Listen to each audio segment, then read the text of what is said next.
Charisma looks like strength. We believe we choose leaders with logic. But what if the more inspired you feel, the less you're actually thinking?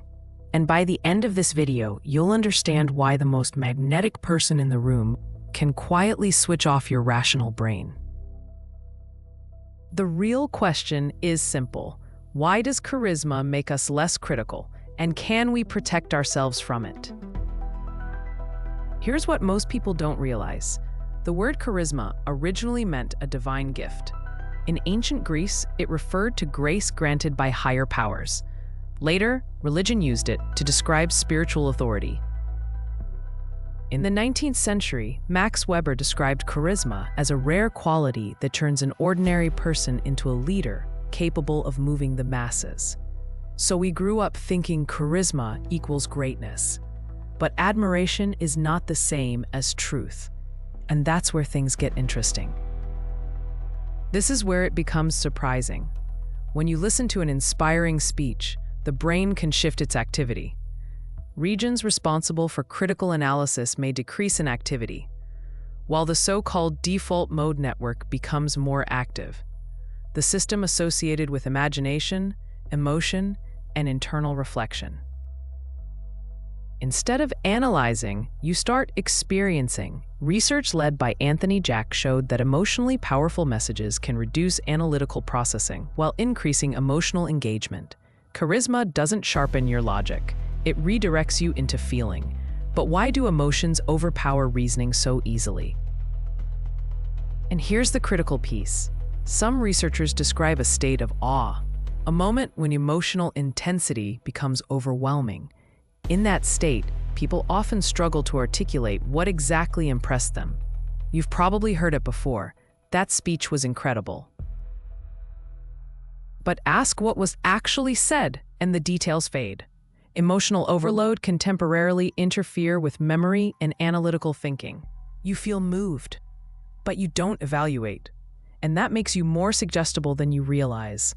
So why are we wired this way?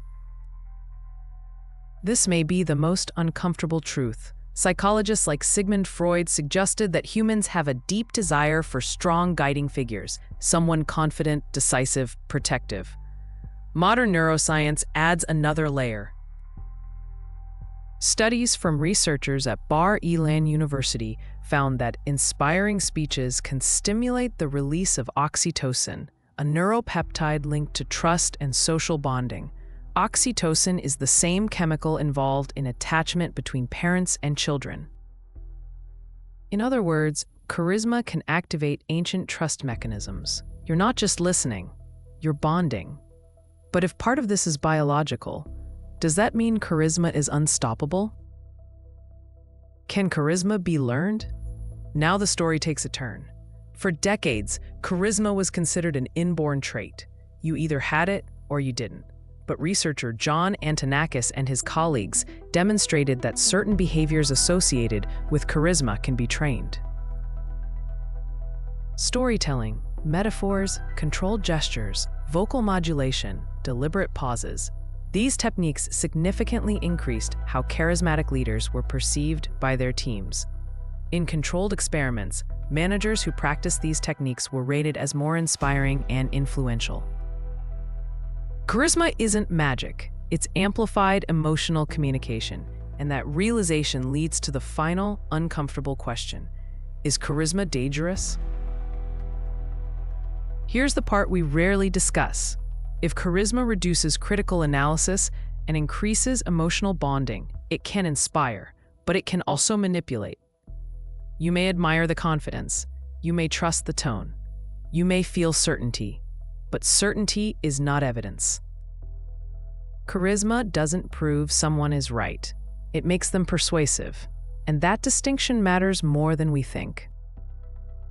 The core insight: what we often interpret as strength and leadership is in part a powerful emotional trigger. Charisma doesn't automatically mean intelligence, morality, or truth. It means influence. And the next time you feel captivated by someone's presence or speech, pause and ask yourself one simple question. Was I convinced by arguments, or carried away by emotion. Understanding that difference is how you keep your mind truly yours.